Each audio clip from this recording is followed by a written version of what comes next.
Assalamualaikum warahmatullahi wabarakatuh. Alhamdulillah wassalatu wassalamu ala khairi khalqillah sayyidina wa maulana Muhammad ibni Abdullah wa ala alihi wa ashabihi wa man tabi'a sunnatahu waqtada bihudah ila yaumi liqa'illahi ta'ala wa la hawla wa la quwata illa billah, amma ba'du.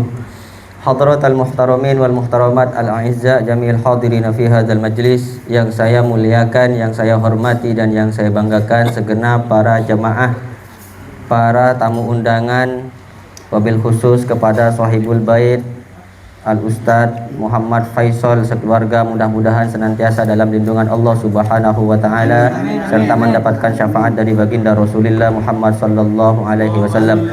Tak lupa pula yang kami muliakan Al-Habib Husin Al-Baiti yang hadir di tempat yang insyaallah diberkahi oleh Allah Subhanahu wa taala, segenap rekan-rekan sahabat alumni, wali santri dan simpatisan Pondok Pesantren Salafiyah Syafi'iyah Sukorejo Situbondo.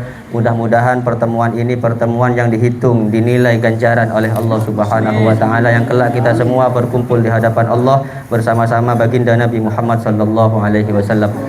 Para hadirin yang dirahmati oleh Allah, sekarang kita masuk kepada makalah yang ke-14, bab ke-6, halaman 47. Bismillahirrahmanirrahim. Qala al-musannifu rahimahullahu ta'ala wa nafa'ana bihi wa bi'ulumihi fid dharaini amin. Bismillahirrahmanirrahim. Wal maqalatur rabi'ata asyarata. Adapun ini adalah makalah yang ke-14. Qala Ahnaf bin Qais radhiyallahu ta'ala anhu. Berkata siapa Ahnaf bin Qais radhiyallahu ta'ala anhu. Al-Imam Ahnaf bin Qais radhiyallahu ta'ala anhu, beliau berkata, la rohata lil hasudi. Tidak akan tenang lil hasudi, bagi orang yang hasud, bagi orang yang iri dengki, bagi orang yang punya sifat sakit hati kepada orang lain. Maksudnya tidak ada istirahat itu bagaimana? Tak kira nyaman tedung, tak tenang. Orang yang beli kompor gas, kita yang kebakaran, kepanasan. Orang yang beli kipas angin, kita yang kedinginan. Kan begitu. Kebarat ke timur, yang dilihat tetangga-tetangga yang kemudian sukses misalnya, ternyata diri kita hanya biasa-biasa saja. Muncul di dalam hati rasa sakit hati. Jangan-jangan itu kesuksesannya jual narkoba. Jangan-jangan kesuksesannya itu mencuri. Jangan-jangan kesuksesannya itu tuyul dan macamnya kan. Tapi tak kelem nyaman audien orang saya ampo sake ate hasud. Sehingga saking tidak enaknya orang yang hasud, la rohata lil hasud, tidak ada kenikmatan, tidak ada ruang istirahat sama sekali lil hasud bagi orang yang hasud. Sehingga qala Abdul Mu'ti As-Samlawi, Al-Imam Abdul Mu'ti As-Samlawi berkata, naklan an syaikhihi Al-Badri, menukil dari pendapat gurunya yang bernama Syekh Al-Badri rahimahullahu ta'ala, beliau mengatakan, yubala al-hasudu bi khamsati husulin, bi khamsatin, yubala al-hasudu bi khamsatin, akan diuji oleh Allah Subhanahu wa taala al-hasudu, siapa orang-orang yang iri dengki, bi khamsatin, dengan 5 beberapa perkara. Saking tidak tenangnya, saking tidak nyamannya menjadi orang yang dengki, orang yang suka sakit hati kepada orang lain, dia akan diuji oleh Allah Subhanahu wa taala menurut Al-Imam Abdul Mu'ti As-Samlawi dengan 5 ujian yang akan diberikan oleh Allah. Yang pertama adalah husuluz zammilahu, pasti akan senantiasa sampainya hinaan, celaan kepada dirinya.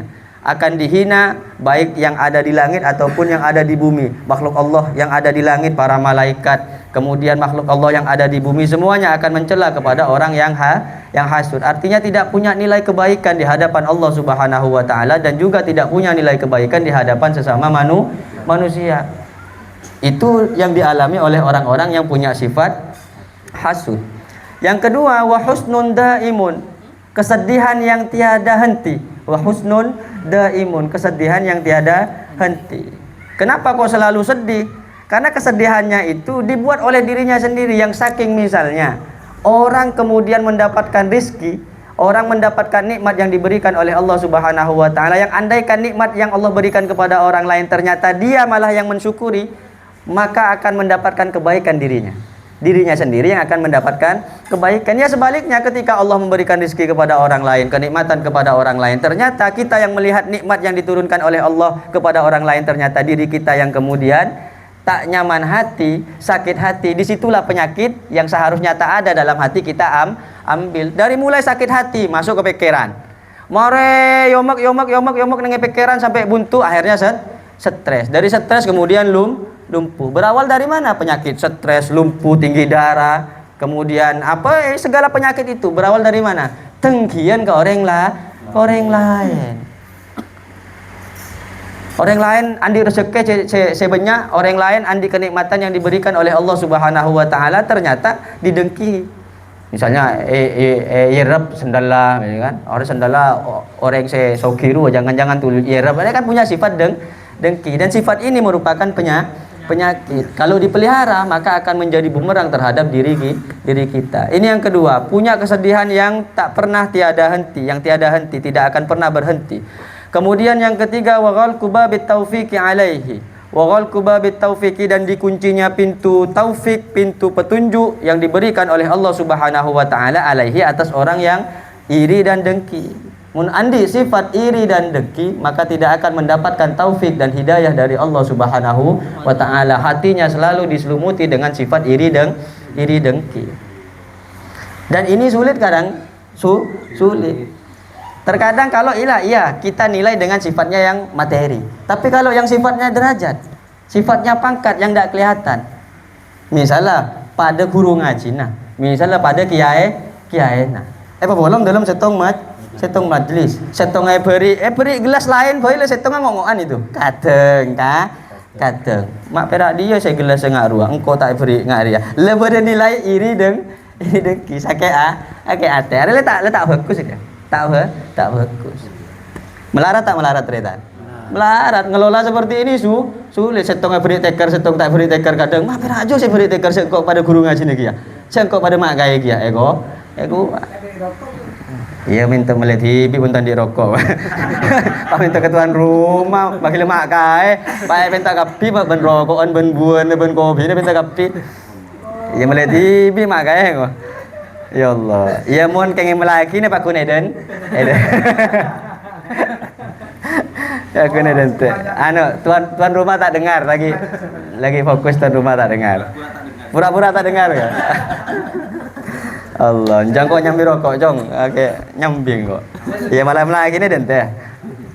Itu yang ketiga. Wa musibatun daimatun la ajra fiha. Kemudian yang terakhir, yang keempat adalah wa musibatun, dan musibah daimatun yang selamanya, la ajra fiha, yang tidak ada pahala fiha di dalam musibah. Orang mun iuji bi Allah Subhanahu wa taala mun sabar, beri penyakit misalnya mun sabar, beri miskin misalnya mun sabar, miskinnya dadi kenjeran, penyakitnya dadi kenjeran.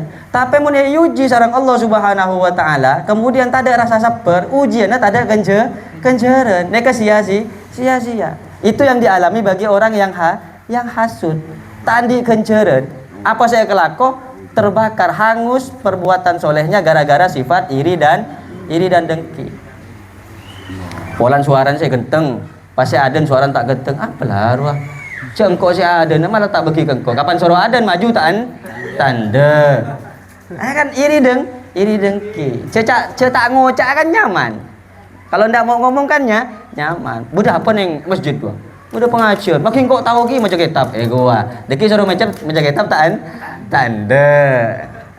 Ini namanya iri dengki. Cek saking ketak ngocak kan nyaman. Tak usah kocak, neng boy. Itu merusak kepada hati kita.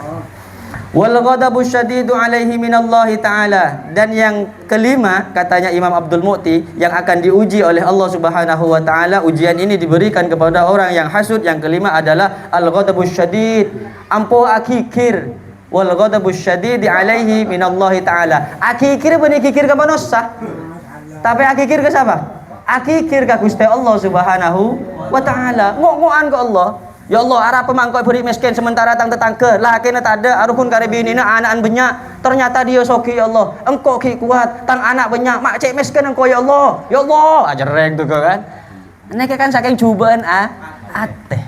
Saya kiri benikun manusia boleh, malah yang dimarahi Allah saya agak baik manusia sampai saya gigi moga-moga jauh dari sifat hasud. Nauzubillahi min dzalik. Lanjut Ki. Qala Ali Al-Mawardi, berkata siapa Al-Imam Ali Al-Mawardi, wa haqiqatul hasadi syiddatul husni 'alal khairati. Wa haqiqatul hasadi, dan adapun hakikatnya hasud, syiddatul husni adalah sangat sedih, 'alal khairati atas beberapa kebaikan-kebaikan, allati takunu linnasi, allati takunu yang ada apa kebaikan-kebaikan, linnasi untuk manusia.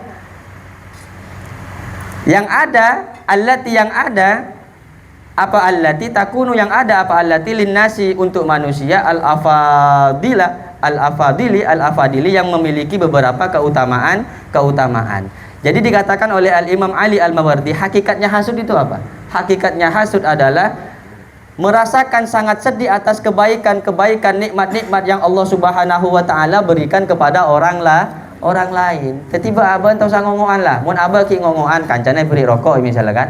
Setengah tak beri rokok, ternyata kita sakit hati, berarti hati kita rusak, hati kita punya sifat hasud. Amal munafasatu, adapun munafasah ini kan kompetisi. Amal munafasatu, adapun munafasah, fahiya talabut tasyabbuhi bil afadili min ghairi idkhali dararin alaihim. Amal munafasatu, adapun kompetisi, fahiya maka ialah adapun al munafasah talabut tasyabbuhi ialah mencari keserupaan bil afadili dengan orang-orang yang utama, min ghairi idkhali dararin alaihim, tanpa memasukkan kemudaratan alaihim kepada manusia. Kalau misalnya begini, ada orang kaya, ternyata dengan kekayaan orang lain kita termotivasi untuk pingin kaya juga, boleh apa tidak? Boleh. Kalau begini boleh kompetisi. Ada orang yang sukses misalnya kan, kemudian ada orang alim, dia dengan mondok sekian tahun kemudian menjadi orang yang berilmu. Ternyata kita punya motivasi belajar dengan rajin. Apakah ini sifat hasud? Bukan, ini namanya munafasah. Fastabiqul khairat. Ada yang orang misalnya ngapalin Quran, kita juga termotivasi untuk ngapalkan Quran walaupun hafalnya cuma Al-Fatihah dan An-Nas. Ini namanya munafasah. Fastabiqul khairat. Ini boleh apa tidak? Boleh. Yang seperti ini boleh. Wa qad ruwiya 'anin Nabi sallallahu alaihi wasallam, dan benar-benar diriwayatkan 'anin Nabi sallallahu alaihi wasallam dari Kanjeng Nabi Muhammad sallallahu alaihi wasallam, annahu qala, apa sesungguhnya qala bersabda siapa baginda Nabi, al mukminu, adapun orang-orang yang mukmin, yaghbitu ialah menjadi motivasi siapa orang-orang yang mukmin. Orang-orang mukmin itu senantiasa menjadi motivasi bagi orang mukmin yang lain. Misalnya ada di antara kita yang paling soleh, ada di antara kita yang paling baik, ada di antara kita yang paling bagus amalnya. Ternyata diri kita pingin seperti mereka-mereka yang soleh, mereka-mereka yang baik, mereka-mereka yang bagus amalnya. Nah ini namanya yughbit, menjadi motivasi. Sementara sifatnya orang munafik, wal munafiku, dan adapun orang-orang yang munafik, yahsudu adalah iri siapa orang yang munafik. Gimana kalau tanggapan munafik? Ada orang yang alim misalnya, ada orang yang soleh, ada orang yang baik, maka tanggapannya itu pasti sinis. Tanggapannya sinis. Aduh, cek kun tahu maca kitab dek, iya makin kok tahu lah. Ini namanya hasud. Yang seperti ini sudah mulai sifat hasud. Wala muru'ata. Kemudian yang kedua, yang pertama la rohata lil hasud, tidak ada ketenangan lil hasudi bagi orang yang hasud. Kemudian yang kedua, wala muru'ata lil kazubi, wala muru'ata, dan tidak ada kehormatan lil kazubi bagi orang-orang yang suka berbohong. Orang yang suka bohong pasti tidak terhormat. Fal muru'atu, maka adapun martabat, mura'atul ahwali, ialah menjaga beberapa keadaan, allati takunu ala afdoliha, allati yang takunu ada apa allati ala afdoliha, ialah terjadi atas paling utamanya beberapa keadaan, hatta la yathharu minha, hatta sehingga la yathharu tidak akan tampak, minha dari beberapa keadaan, qabihun an qasdin, qabihun apa keburukan, an qasdin dari satu tujuan, wala yatawajjahu, dan tidak akan pernah menghadap ilaiha kepada beberapa keadaan, zammun apa satu cacian, bistihqaqiha dengan keberhakan secara nyata. Jadi orang yang tidak terhormat itu dilimpahkan kepada orang yang suka berbohong. Kalau pertama mungkin iyalah, 1 kali berbohong. Tapi kalau sudah 2 kali, apa cerekan kantena itu. Misalnya kompol-kompol bicara seperti ini. Ternyata apa yang dia bicarakan mulai kita kenal dari pertama sampai saat ini, ternyata apa yang dia sampaikan tidak ada yang benar. Akhirnya ketika dia ngomong tidak akan kita reken, tidak akan kita respon, paling kita tinggalkan sambil main HP. Kenapa? Karena apa yang dia sampaikan adalah sesuatu yang dusta, bohong belaka itu. Jadi tak reken orang. Allah semua. Ya Rasulullah. Wa riwaya an Nabi sallallahu alaihi wasallam, dan diriwayatkan dari Kanjeng Nabi Muhammad sallallahu alaihi wasallam annahu qala, apa sesungguhnya qala bersabda siapa baginda Nabi, man amalan nasa, man barang siapa amala yang bergaul siapa man an-nasa kepada manusia, falam yadhlimhum, kemudian tidak menzalimi siapa manhum kepada manusia, wa haddatsahum, dan bercakap-cakap siapa manhum kepada manusia, falam yakdzibhum, dan maka tidak berdusta siapa manusia hum kepada orang lain, siapa manhum kepada manusia, wa wa'adahum, dan juga berjanji siapa manhum kepada manusia, falam yukhlifhum, maka tidak akan pernah berdusta siapa manhum kepada manusia, fahuwa mimman kamulat muru'atuhu, fahuwa, maka adapun man kamulat adalah orang-orang, muru'atuhu kamulat yang sempurna, muru'atuhu apa terhormatnya man, wa zaharat, dan telah tampak adalatuhu apa keadilannya man, wa wajabat, dan wajib ukhwatuhu apa berkawan dengan eman. Ini kata Kanjeng Nabi, kalau kita punya kawan tidak pernah menyakiti, tidak pernah menzolimi, kemudian kalau ngobrol itu jujur, tidak pernah dusta, kalau berjanji pasti menepati janji, maka orang yang seperti ini adalah orang-orang yang kamulat muru'atuhu, harga dirinya sempurna, dia orang-orang yang terhormat. Lalu bagaimana dengan kita yang ikut dengan dirinya? Wajib bagi kita untuk berkawan dengannya, dan juga wajib bagi kita untuk menghargai dirinya. Kenapa? Karena di dalam diri orang tadi terdapat beberapa sifat-sifat yang baik yang dianjurkan oleh Kanjeng Nabi Muhammad sallallahu alaihi wasallam. Para hadirin yang dirahmati oleh Allah, mungkin hanya ini yang bisa disampaikan, mudah-mudahan ada barokah dan manfaatnya. Terakhir kita membaca doa Maulid. A'udzu billahi minasyaitonir rajim. Bismillahirrahmanirrahim.